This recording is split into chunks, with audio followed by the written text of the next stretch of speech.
So, welcome back to Third Age Reforged and to another battle replay, and this actually is a map that I've wanted to show for a little while. I have shown it once before, but it was in a free-for-all sense, and that's not really how this map was originally designed, you can tell from the layout. This is called GALADHOR, and obviously this is a nice encampment, so it is a siege, albeit more of a natural siege, more so than a fortress one, because all of the defensive positions are sort of more natural cliffs and choke points, but they have been augmented somewhat by some defensive structures, so that's quite nice. Now, the player who sent it to me did say that it was somewhat themed, but that is not really true, to be honest with you. Having a look at the armies, it is all good factions on the defense, but yeah, it's a horrifying mix on the attack, so we'll just have to power on through that, I suppose. At the very least, the map is one that I've wanted to show for quite some time, so that will somewhat offset that, I hope, anyway.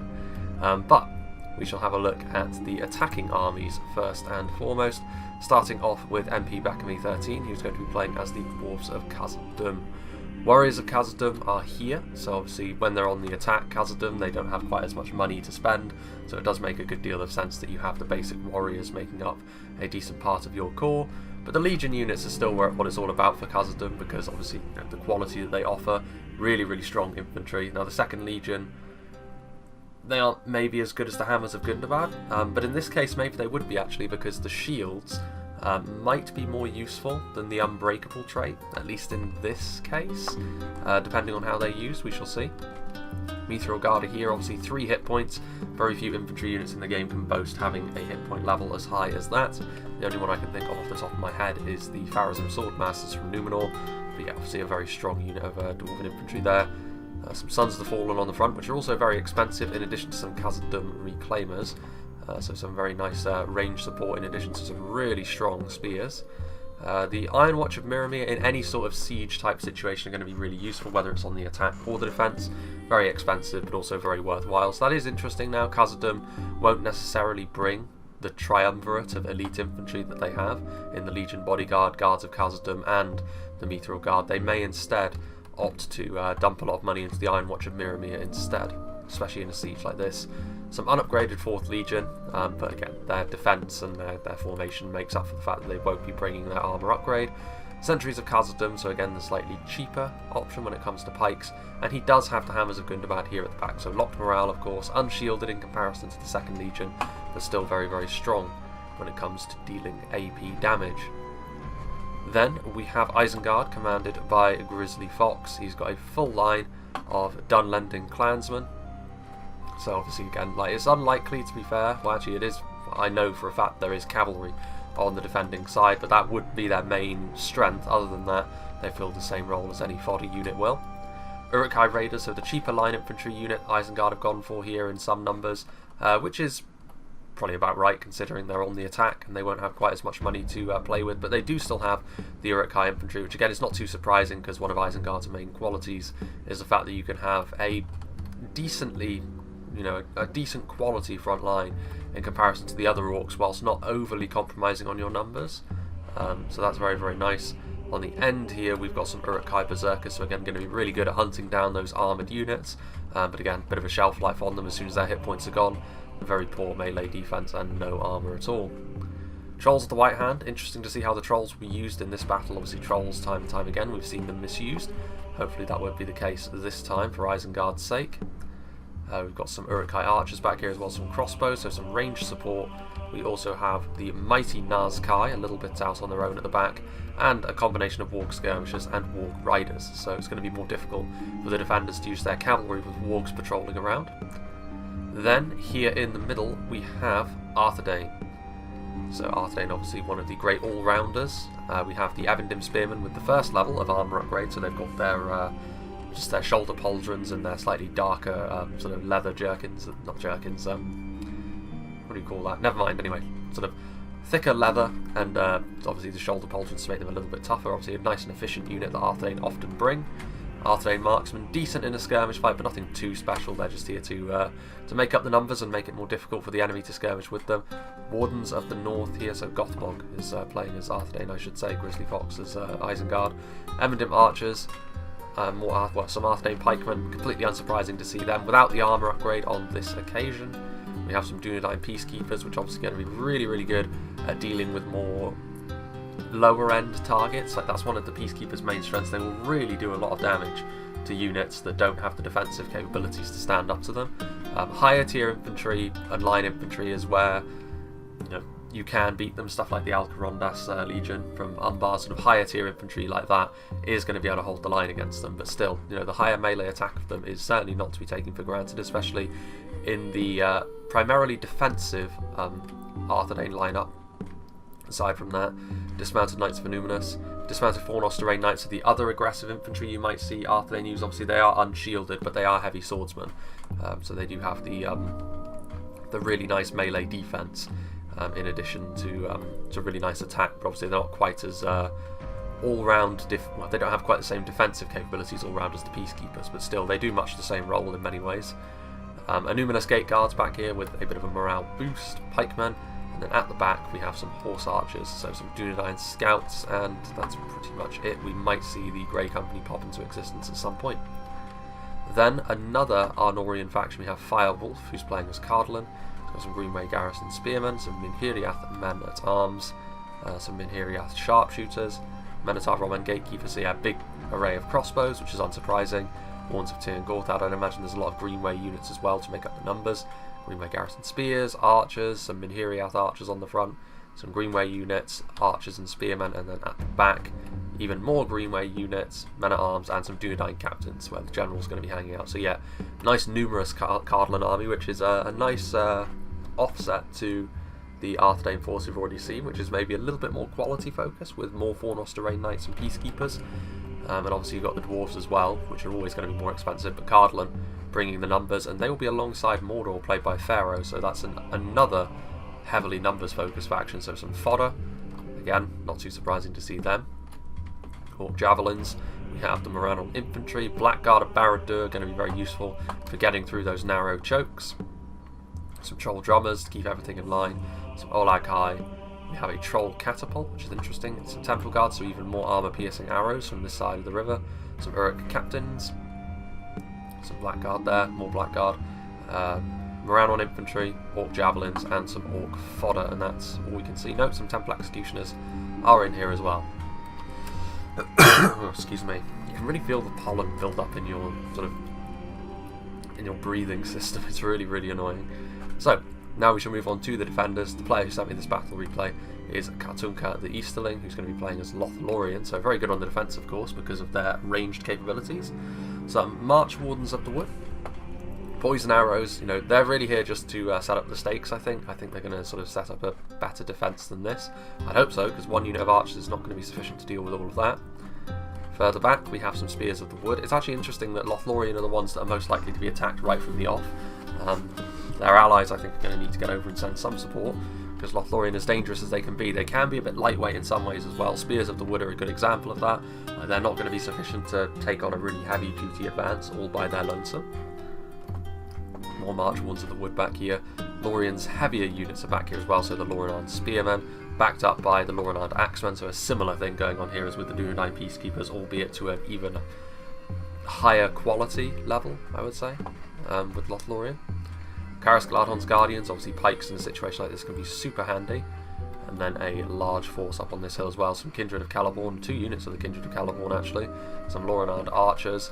We have a unit of the Watchers of the Golden Wood, and some Keren Amroth Rangers, again completely unsurprising to see Rangers on the defence today. Then over here we have another skirmish heavy faction in Dale, played by Tommy Wiseau. He has got some Dalian Paladins with that big AP damage.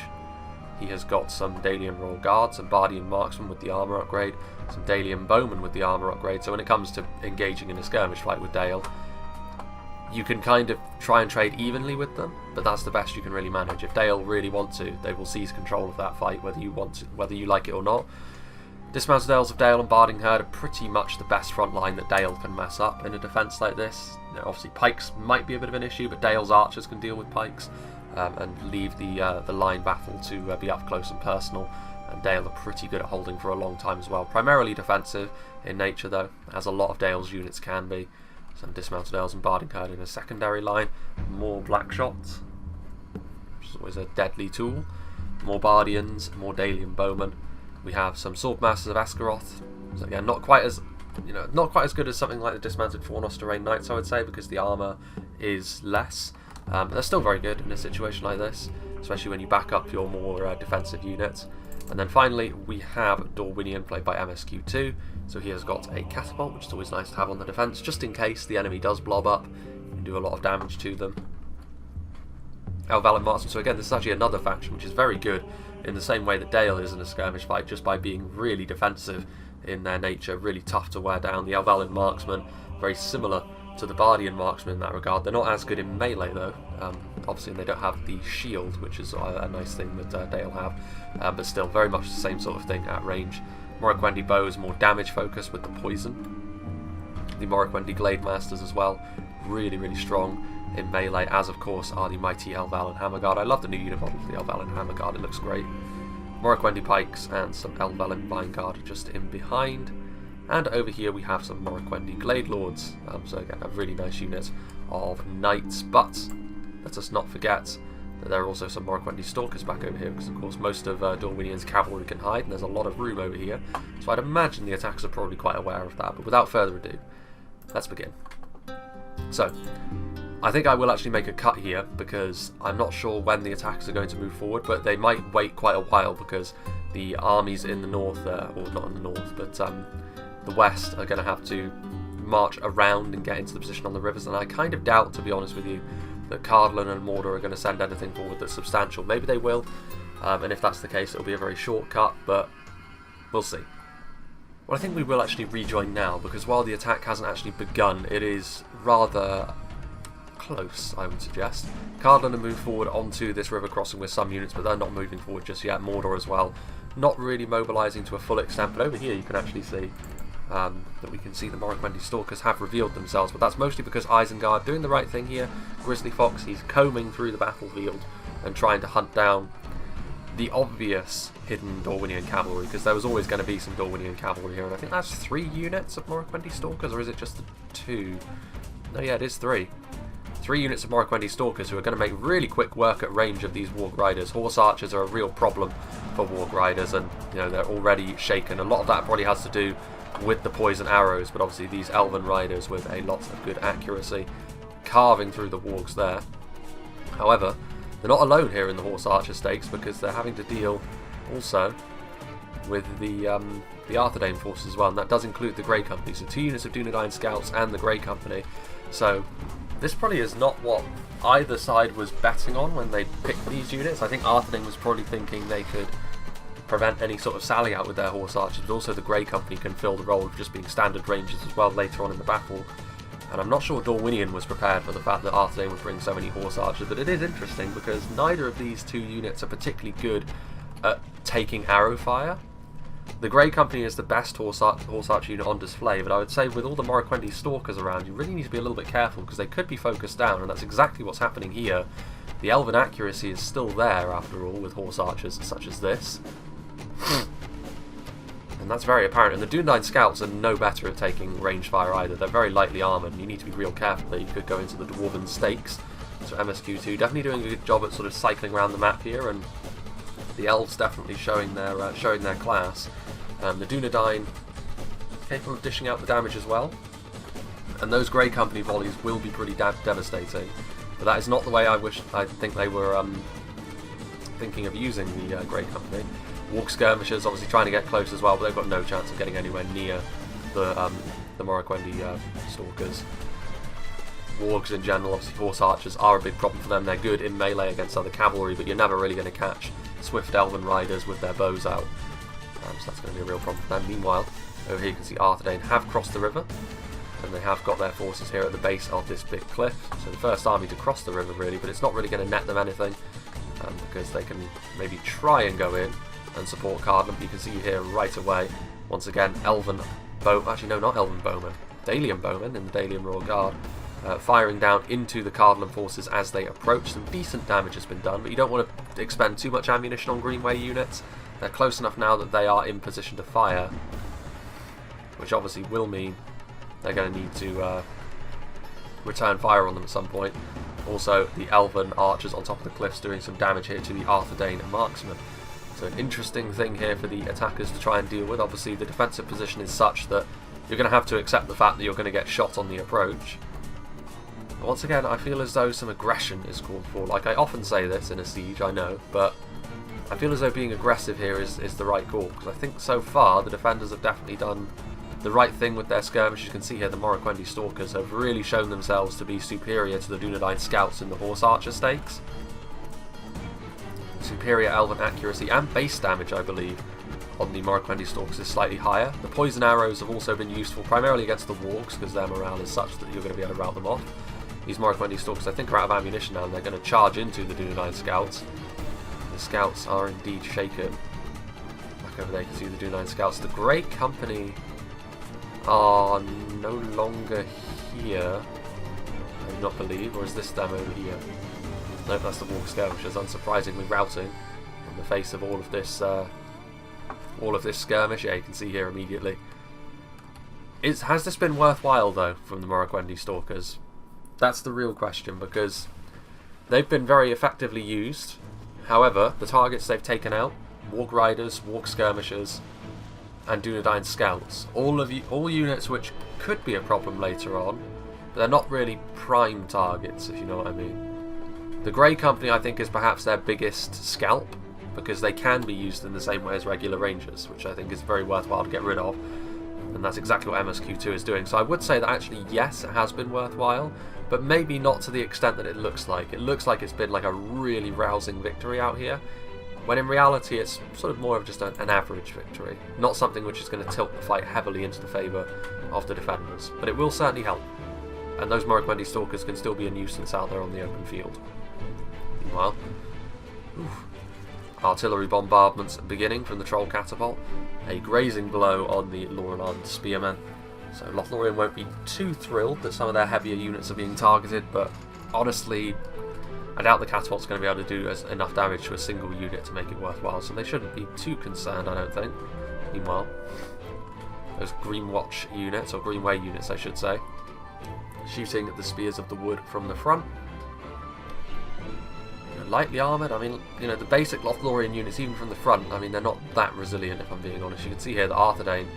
I'm very surprised that this unit has been sent forward, honestly. It looks like the Arthedain marksmen maybe retreated, I think. Or were they? Were they just sent to their doom?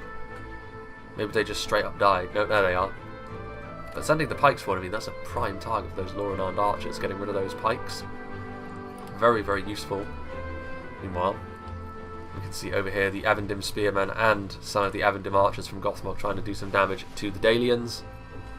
Evendim Archers are a very efficient unit in a skirmish fight, but you're really looking at one of the units which is the best all-round at being in a skirmish fight here in the Bardian Marksman. Meanwhile, see over here the Isengard are starting to attempt to cross the river as well. Once again, opening up with a skirmish fight. The Morroquendi Glade Lords are going to move forward though. Do they have what it takes to actually close the gap with these Dunlending clansmen quickly enough? I think MSQ2 is going to pull back. He's going to expose the knights' backs to those archers, so even lowly Uruk-hai archers will be able to do decently with the shields not pointing in the right direction. But yeah, the Dunlending clansmen are here, so good from Grizzly Fox here, setting up his army such that he does have some cover, some disposable cover at that as well, should the knights want to move forward. But Dorwinion are in position. I think as well, there's some Morroquendi bows over there, so there's some Dorwinion units coming over to help Lorien. But it is still primarily Lorien over here, so maybe this is the best place to attack from. It looks very intimidating, obviously, being an Elven manned defence at the top of that hill, but it's only one army primarily. There's a few Dalian units and a couple of Dorwinion ones as well, but the main body of the Dorwinion and Dalian armies are helping one another out over on the other side of things. Meanwhile, Morroquendi Stalkers still have a bit of ammunition, actually, which is interesting. It means they're going to be able to shoot into the backs of some of these units over here, but the Arthedain marksmen will be able to return fire, and archers on foot, of course, are a good way to zone out horse archers, but the Morroquendi Stalkers at this point, any extra kills they get are just bonuses, really. They've already done a very good job. These Morroquendi Stalkers are over here, potentially going to take up a position on this hill. They could then maybe try and shoot down into the Cardolan ranks. Something like the Thieves of Tharbad would be a good target to go after, I think. Meanwhile, Isengard continuing to push forward, to be fair. I mean, this is maybe not as good of a choke point as the one that Dorwinion currently occupy.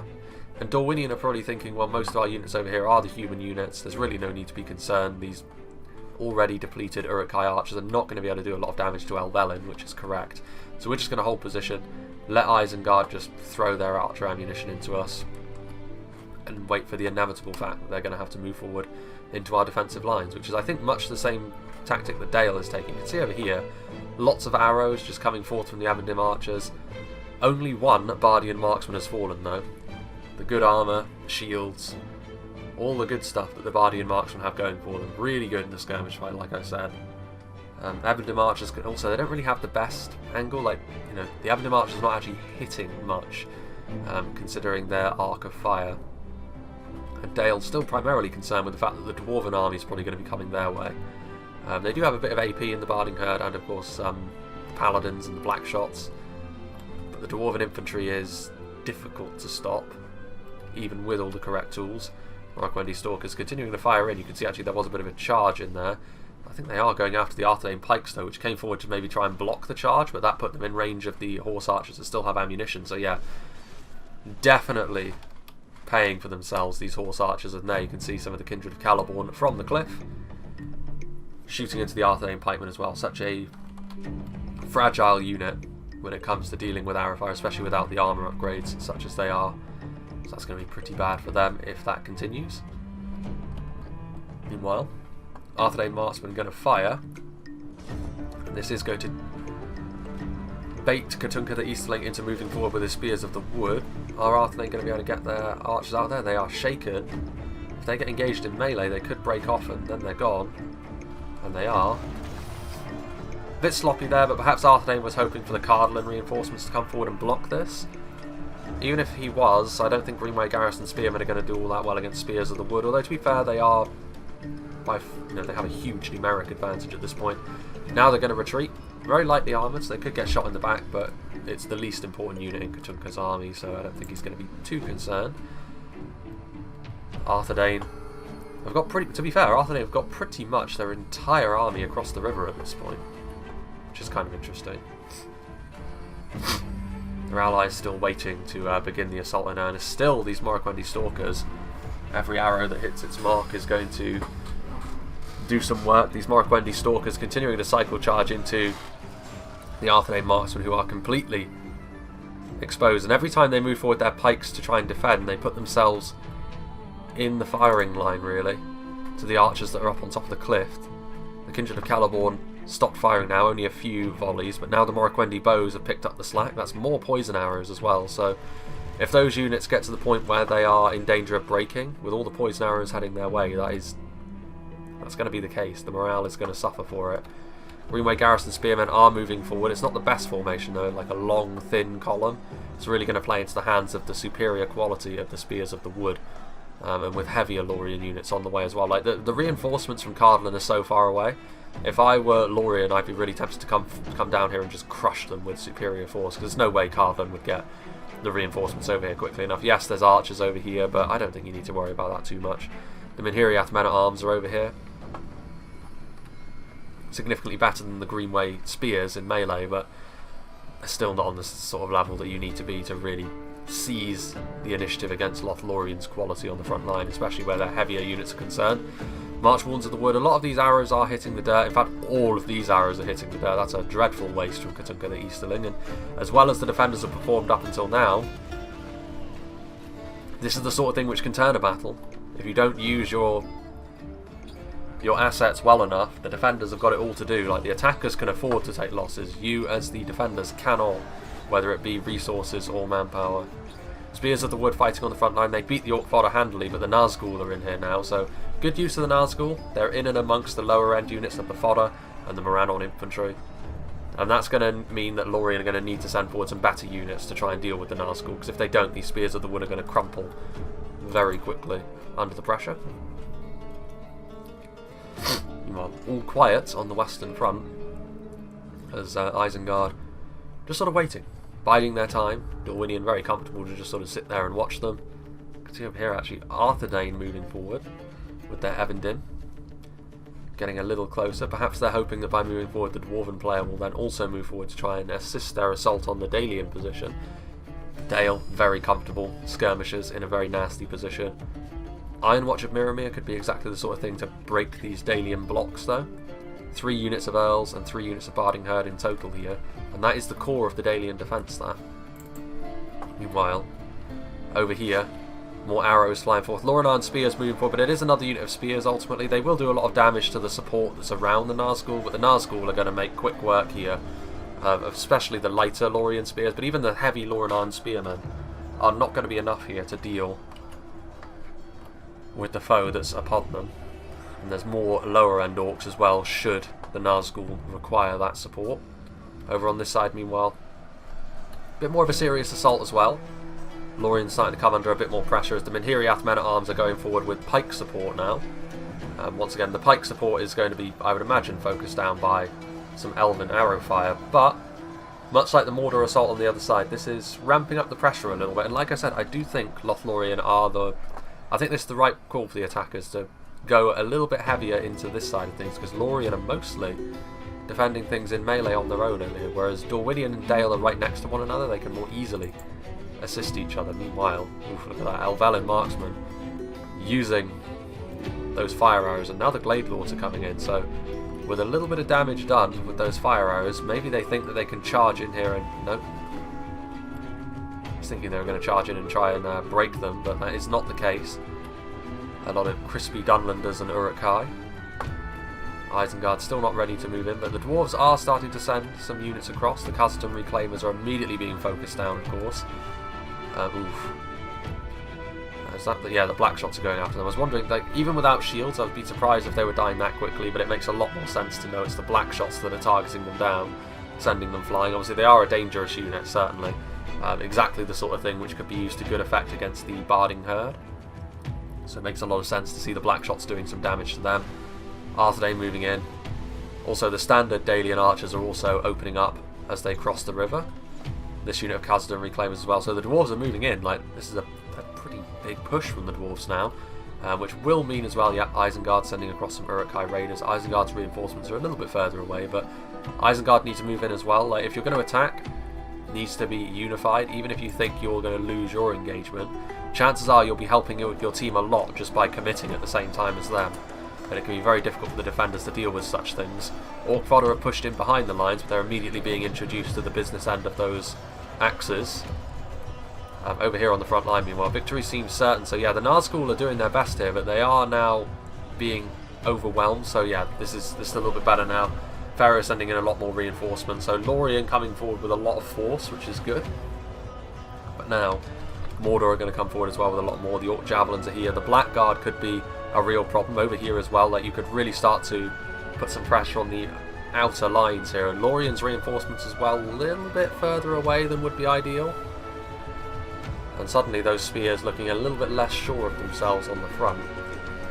These Lorien archers, they're burying almost all of their ammunition into the dirt here. Like, this is why I think defensive positions like this aren't really as good as they first seem, to be honest with you, because it means you end up wasting so much of your own ammunition. It's not really worth it. Lothorien Swordmasters charging in. I mean, there's a lot of white streaks there, which I would imagine is, yeah, it's a unit of Rangers. It's actually not the Caer Amroth Rangers like I thought, but instead the Athala Rangers. And with a lot of those units in there being Greenway,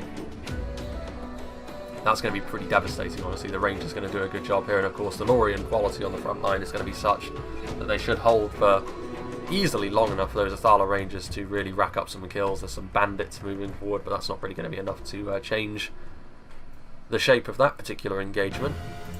Meanwhile, Isengard now moving in, but Dorwinion are ready for them, and Dorwinion, they may not have the quality of the elves overall, but the Elven units are still very good at holding the line because of how tough they are to break down, especially considering that Isengard didn't have the most AP in their army. Like, a lot of it was infantry and raiders, which is good functional units, but there isn't really any damage dealers in there. The only thing they could really have for that would be something like the Berserkers or the Nazkai, but understandably Isengard won't want to commit them at this point because they'll just end up getting focused down by the Elven archer lines that are here on the hillsides. Meanwhile, Arthedain moving forward. They're actually trying to squeeze through the outer edge here, MP Beckamy with his 4th Legion Shield Guard, but they're immediately pounced upon by the Bardian marksmen that are out of ammo and one of the reserves of the Earls of Dale. You can see there the black streaks of the armour-piercing arrows whizzing by there from the Blackshot Dragon Slayers. Some Nandor Gladeguard back there as well, but not a lot of reserves for Dale. They have had to commit quite a lot. I think there's 1 unit of Earls and 1 unit of Barding Herd. Other than that, you're starting to look at committing your Swordmasters. But you know, Dale are going to be just fine for the time being. This front line is going to be more than sufficient to hold back for this push for now. Khazad-Dum reclaimers. You can see that there's still some Dwarven units across the way as well. It is an interesting situation to be in though. Cairn Amroth Rangers doing some damage from on high. More Arthedain forces coming forwards. It is a brutal defence to try and take, but again, I feel as though this over here is where they can do the most damage. Like, there are some Tharbad Warhammers coming in there, but my word, that is a lot of archer fire that's being in there. The Athala Rangers are moving, but Kindred of Caliborn, Blood Spray is still active on the Kindred of Caliborn, so I don't want to get too close to that. But Morroquendi bows with their poison. This is a lot of men coming forward, so and you can see up here as well, up on the hill, Mordor starting to find those gaps. This is definitely where the attackers have made the most progress. The Woodland Protectors tried to move forward, but now the Olag Kai are in and amongst them. None of these units are going to be particularly good at dealing with trolls either, so they're going to be able to continue to run roughshod all over the Lorien skirmish line. Lorien still have somewhat of a defensive line, however, which is kind of impressive, considering the Nazgul, the Temple Executioners, the Blackguard came in with one of their classic bulldozing pushes. The Troll Catapult did move forward, and they're going to continue to break the backs of the Morroquendi Stalkers. Still a presence on the field, still getting in the way of the artillery for Mordor, so still doing a very good job. Yeah, I mean, the Lorien units on the front line at this point have been overwhelmed, but Mordor have taken a lot of damage in doing this. Like, a lot of their army has fallen by the wayside. So the question of whether or not they can actually hold on to their gains is a significant one, because if reinforcements come across to push Mordor back down the hill, it could be a problem. But I think actually seeing which way the wind is blowing here, Cardolan's going to take advantage of the progress that Mordor have made. Going to send over their crossbows and some battered spears as well to try and help them out. The Thieves of Tharbad are moving in as well, who are no joke in melee with the damage they can do. Kindred of Caliborn continuing to fire in, continuing to do some damage, but these trolls going to be a problem. It's going to make organising a new defence a little bit difficult, I think. And there's still the matter of this large clump of attacking infantry over here as well. The Karas Galadhorn's Guardians are being committed, so along with the Athala Rangers in melee, we better retreat from that. But yeah, it is interesting to commit there when the trolls are still here and when there's a certain inevitability to the fact that they're going to work up the line here. I think maybe the Karas Galadhorn's Guardians should have been pulled back a little bit, but there is a school of thought that says maybe if you just bait them in there, you could shoot everything to death, but Olag Kai are not exactly the easiest target to kill with archers. They also need to deal with these Thieves of Tharbad before they charge in and close these guys down in melee. So going pretty well for the attackers actually over there, considering how things started. Over here, meanwhile, things are going much better for the defenders. The Dalian front line still looking very strong. Arthedain have made really no progress at all. The dwarves have been introduced to those Dalian arrows as well. How are Isengard doing? Isengard, you know, well, actually the dwarves have come over here to help out Isengard. So a little bit of progress. The Hammers of Gundabad, the Sons of the Fallen, who I think were the ones who must have done the mass push. I think that's the only unit over here that would have been capable of such a thing. Mithril Guard, getting in here. Like, the Mithril Guard are going to be so difficult to get rid of. 3 hit points on them. I don't think that Dorwinion of all factions will be able to. I mean, the Nandor Gladeguard are AP, but they're just being overwhelmed through sheer numbers here. And I think Dorwinion have been caught a bit flat-footed, got a little bit too comfortable there, and were not prepared for the sheer force that was coming their way. And now they're scrambling a little bit here. Will they be able to do that? I mean, the Glade Lords are still here. They can get some good charges if they can sort of connect well. Meanwhile, Swordmaster of Esgaroth seeing the problem. There goes the Dorwinion General. Most unfortunate for him. That's a good point. Like, is the Elven Hammer Guard in there?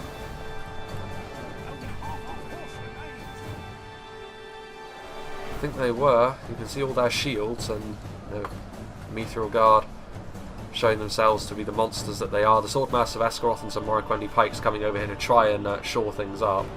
But again, it's Mithril Guard. Through sheer numbers, they're going to be okay for the moment, but as soon as more reinforcements come across, like in the form of some Uruk-hai, that is going to be a problem. The Trolls are in here now, really helping to finish off the Morroquendi Pike, so all of a sudden, things looking pretty bad for the for the defenders, I would say.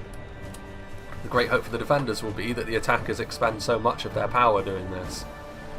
Meanwhile, all of these Morroquendi Stalkers getting in behind the lines, going into the Uruk-hai crossbows. That's a good target that MSQ has identified there.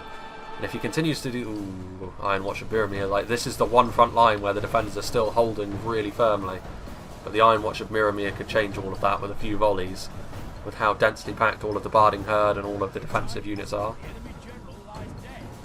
There goes the Cardolan General, though. Cardolan as well are probably one of the attacking armies that will feel the loss of their general most of all.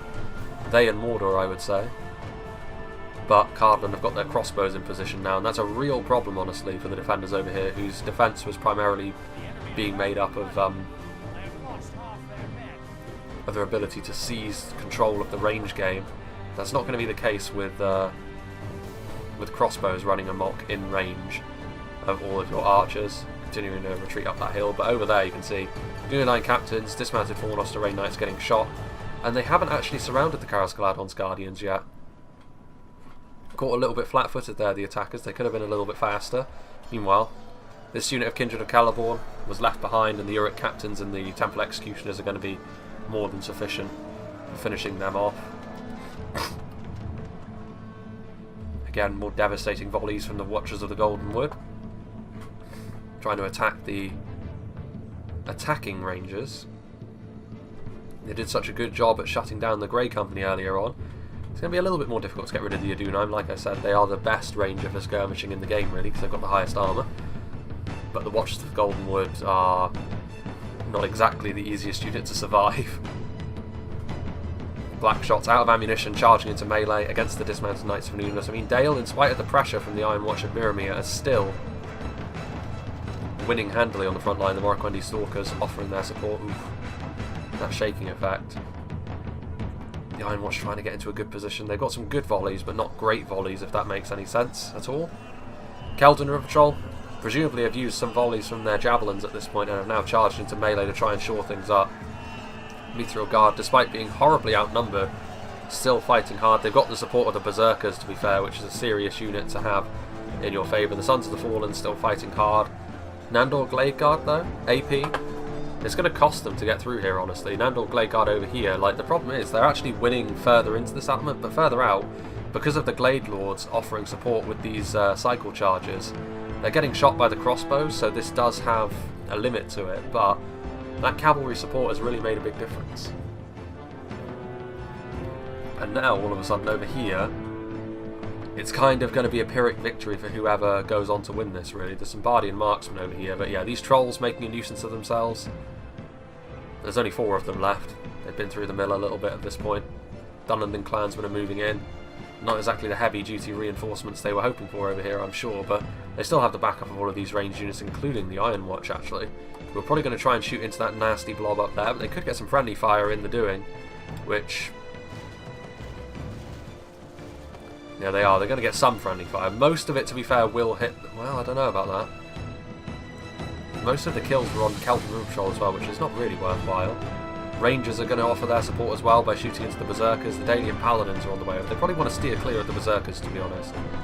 Not really an efficient unit to have up against Berserkers, but yeah, you can see here that Dale, they see what the situation is, and now they're going to move in, try and counter-attack into the Dwarves, and they're going to be victorious. Well, I say that. They would be victorious, I think, if not for the support of the Dunedain Rangers, which they're going to need to try and shut down here, Dale. They're going to try and deal with the dismounted Knights of Illuminus first, but they are going to hold for a while. They're going to hold for too long, actually. And those Rangers are going to be able to do a decent job. So yeah, this is a battle full of twists and turns. The Caras Galadhorn's Guardians are going to try and get away. The Thieves of Tharbad are going to try and block them. The Lorien Pikes are really just marooned and out on their own at this point. Dorwinion's Catapult are going to try and get in position. I mean, again, defence in depth here. Lorien are pulling back, and as they've pulled back, they've set up another firing position. They know that they have a clear advantage at range, and I think this is what they're going to try and do here. I think they're trying to use the Caras Galadhorn's Guardians as bait, and they're going to try and blob everyone up so they can use their body piercing from their Karen Amroth Rangers, which, if that's true, that's a very good idea. Time will tell whether they actually take the bait, though. These Morroquendi Stalkers, though, I'm amazed that there are still some of them alive, still getting charges, still getting kills. It won't be for too much longer, of course, but they've been such a good investment. As a whole, they've done, early on they did their work, dealing with the mounted divisions of the enemy, and now they're still making things happen. They're routing now, but one final charge, a few kills on something like Blackguard of Barad-dûr is definitely worthwhile to take away a bit of that mass. Meanwhile, Dunedain Rangers out of ammunition by the looks of things, but their support was enough, I think, to tilt this fight heavily in Arthedain and Khazad-Dum's favour.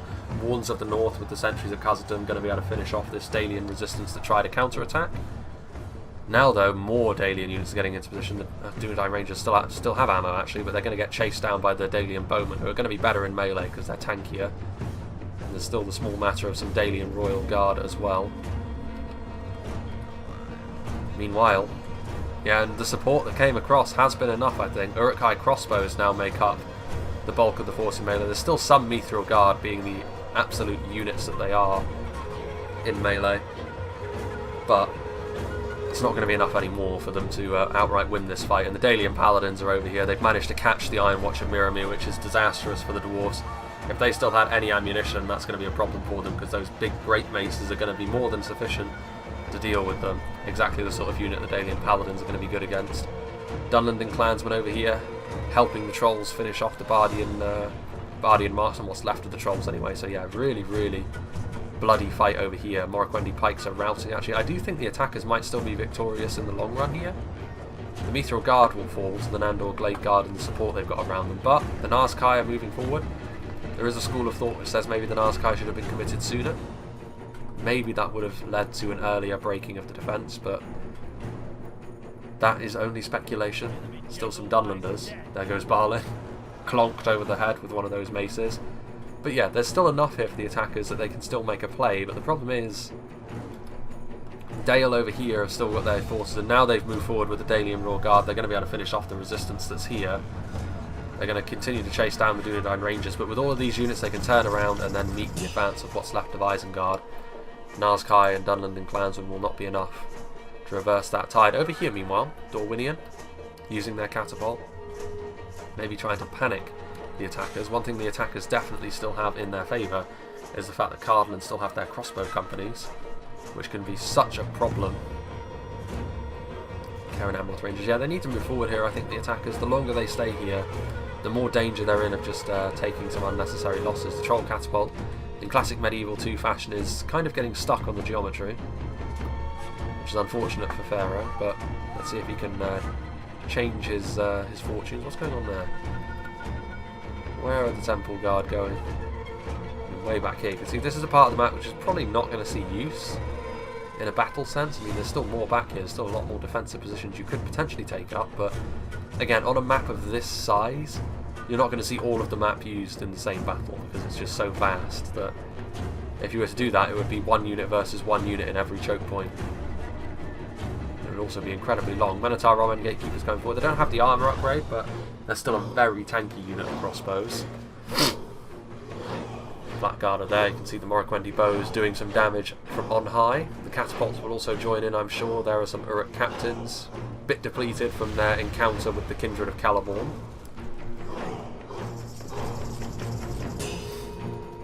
And my allergies. Not as bad as it was a couple of days ago, but it's still there. Still annoying. Blackshot Dragon Slayers pulling back from the front line. I think this is pretty much it. Here you can see someone with a double-bladed sword. Dismounted Knights of Inumnus. As well as a Bardian marksman just sort of hanging out and waiting. Is this the general, I wonder? It is, isn't it? Got the red cape.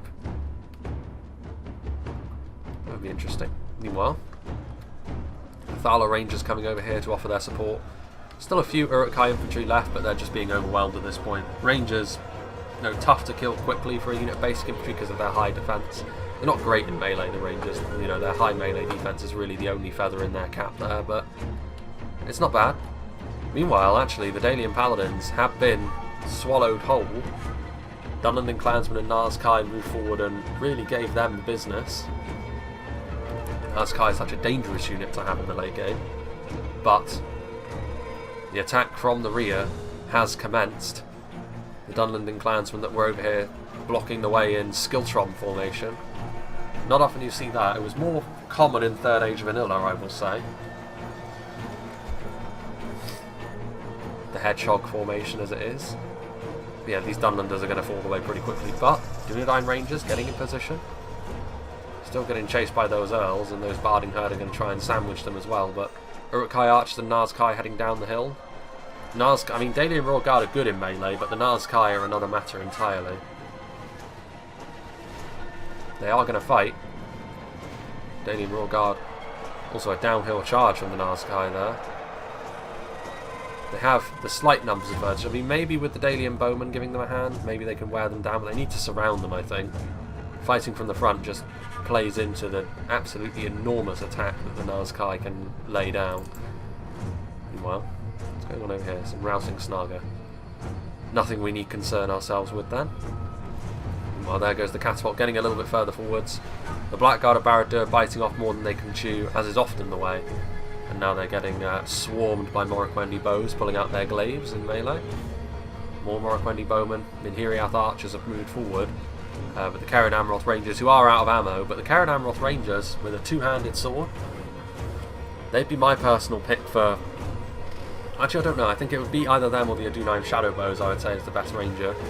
Maybe the Adunine because of their ability to skirmish, which is something which rangers traditionally are very poor at, but in melee, having a two-handed sword makes the Cairn Amroth Rangers the best in that regard. Certainly stronger than the Greenwood Rangers and the Wardens of Alos Tyrion. Dual wielding is all well and good, but the Cairn Amroth Rangers have a little bit more bite in melee. There goes the Dalian General, the Nazkai. Stand victorious over their conquered foe. Here are the Minhiriath sharpshooters.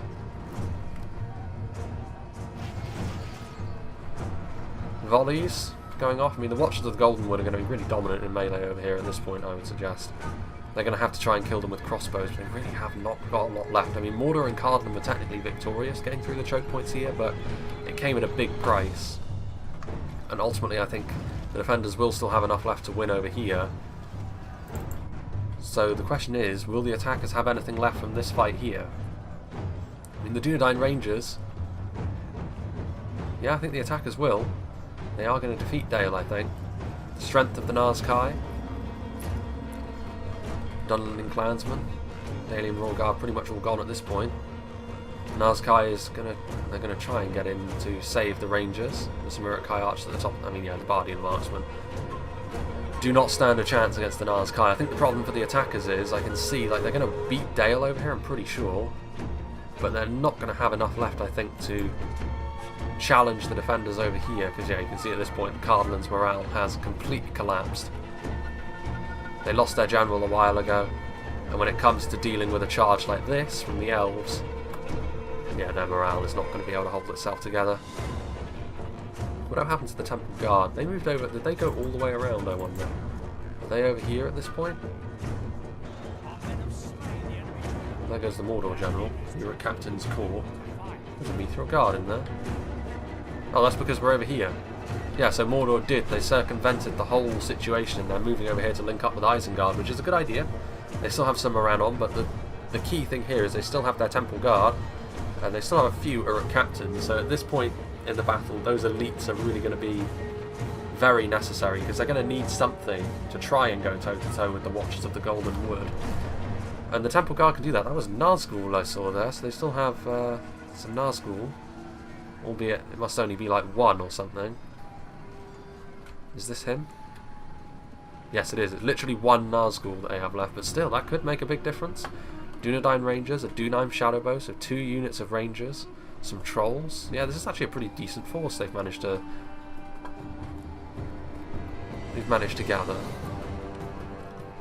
Part of the issue maybe, I think, from Temple Executioners as well. Well.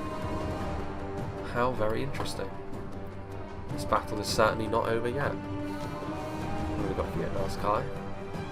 There's actually still some Dalians over here, so they did actually beat the Dunlending clansmen over here, so they too are going to be able to salvage something. Not quite on the same level, of course, but I'm sure Lothlorien and Dorwinion's elves that are on top of the hill will take any help they can get. That, however, was a catapult shot, which hits nothing, I don't think. be seeing the glowing orange corpses if it had managed to hit. What are they going after, I wonder? There we go. They managed to kill off one Temple Guardsman. Certainly better than nothing. I think actually we're going to move up to ×6 speed for the time being, because now it's going to be a case of what is each side going to do. I mean, the onus is definitely on the attackers here to go towards the defenders, as it always is. So if they're hoping that they can sort of sit back here in the encampment and wait for the defenders to come to them, they are sorely mistaken, I would imagine. Here's the dismounted Knight of Illuminus.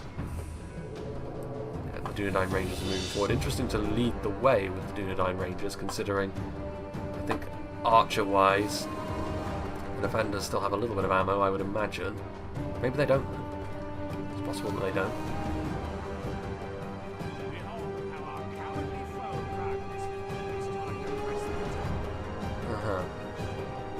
Well, these Dunedain Rangers still have some ammo. What are they firing at, I wonder? Watch the Golden Wood. They're still not back in position. They're going to try and charge into the Rangers. On the sort of last samurai-esque charge, they're going to take a lot of damage, but it will force the Rangers to turn around and go back from whence they came. I mean, this is the key, I think. Do the defenders still have ammo? Because if they don't, I think they're doomed. Because the Rangers, both the Dunedain and the Adunain, do still have a bit of ammunition, and that could be all the difference that's needed. I mean, Kindred of Caliban, Watchers of the Golden Wood, 2 Morag-Wendy bows and a catapult is what the defenders have left. Compare that to Temple Executioners and Guard, Adunain, Dunedain. There's the Nazkai as well. Yeah, I mean, it's going to be tough here. It's going to be tough, I think, for the defenders. I think this game of cat and mouse has gone on long enough. They have actually managed to get into melee there, which is a little bit lax from Arthedain. They didn't need to play that dangerous game, and now they're going to be made to suffer for it. As the Watchers of the Golden Wood are going to tear the Dunedain Rangers limb from limb. They're probably going to break. I mean, the Watchers of the Golden Wood are Lothorien's best damage-dealing infantry, as well as possibly their best archer, depending on what you're looking for. Kindred of Caliban and the Keren Amroth Rangers would of course have something to say about that. And these trolls are not going to be enough to save the Dunedain Rangers. In fact, they're just throwing themselves onto these swords as well. Troll catapult crew are nowhere near as good as regular trolls, and regular trolls would not be wanting to go up against the Watchers of the Golden Wood. One Mithril Guard. He'll do a little bit better, of course he will. There's the catapult. They're going to continue to do damage here, but yeah, a bit stretched here from the attackers. If they attacked all at once, I think this battle was theirs for the taking. Now they're going to move back the Watchers of the Golden Wood. They have achieved what they wanted to. Dunedain Rangers and some of the trolls have been killed. Not wanting to overstay their welcome, they're going to head up to the top of the hill once more. And back up to ×6 speed as a result we go. As everyone slowly makes their way into position. Really going around the houses here with the Nazkai. I mean, they need to attack all at once here. It's going to be no good to send in just individual units. I'm not really sure what the attackers are doing. Well, there goes the Arthedain General. RIP. Watchers of the Golden Wood.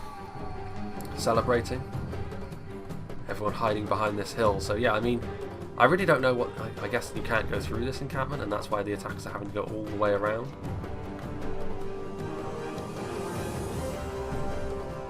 I mean, they're really taking their time.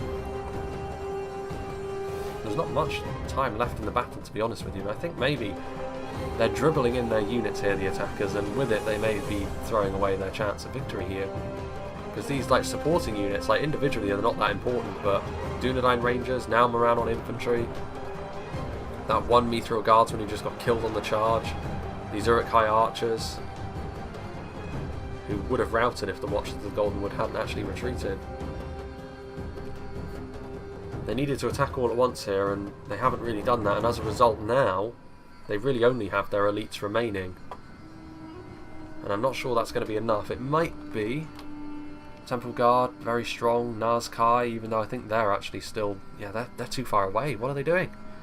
They're advancing up the hill here, but they're not advancing as a whole unit. And now the catapult is going to be able to fire in. Right, we'll go back to regular speed now, I think. But yeah, like, if the Nazkai were here, they'd have executioners, guard, Nazkai, a few Uruk captains, some fodder. That's a dangerous force, but the Nazkai are going to be further away. Now they're going to be able to move in. I mean, Watchers of the Golden Wood charging into the archers first and foremost, taking away the weakest units first. In come some Morroquendi bows. And it's the Temple Guard that are at the front. Could this be the biggest mistake? They're going to move forward with everything now. They've got 36, I mean, yeah, like Morroquendi bows, but really it's obviously the Lorien archers that are the important ones. Temple Executioners going to try and go around, though they will of course be blocked by more Watchers, and there is of course the Morroquendi bows. Oh, a really nice point blank shot there from the catapult right into the Adunheim shadow bows. They're wavering. The Nazkai need to pick up the pace here. They're slowly ambling up the hill. They're starting to run now, but look at this overwhelming force here onto the Temple Guard. I think these Morroquendi bows need to get down here and help out against the Temple Executioners, to be honest. But maybe the pathfinding on this hill is a little bit weird. Nope, there we go. That's good. They will of course lose the Temple Executioners, but they'll get in the way, and they'll allow the Watchers and the Kindred to really do a number on the Temple Guard. And yeah, this is the broken nature of that assault, I think, has just given the game to the defenders. I think the Elves are going to have what it takes here, I would imagine.